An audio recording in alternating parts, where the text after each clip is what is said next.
I'm Dr. Miner, and today I'm here with a patient of ours, and we're going to replace some silver fillings, and we're going to do that with the laser. And our plan is we don't need to numb for getting the silver out, and the problem with the silver is over time it expands and then it starts to crack and break the teeth, and so then you end up having to do a crown. So we want to avoid the crowns, and we're going to take this silver out.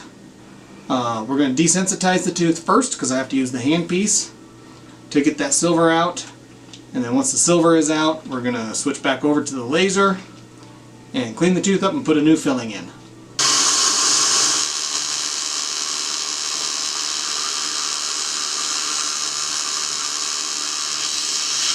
So we did the two fillings, we just got done, and it seemed like it went pretty quick from our standpoint, and we didn't numb for either one, so we had a top one and a bottom one.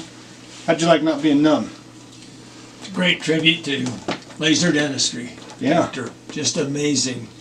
I can tell you're doing some major work there, and they feel wonderful, and it was speedy, and thank you so much. You're welcome.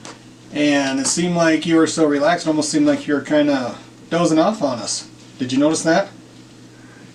I didn't think I was dozing, but if I was, certainly there was no pain at all associated with it. It was miraculous in a way. Yeah. And how do they feel now? Feels great. Feels like I've been to the dentist, but I love it. Okay. All right, thanks. Thank you.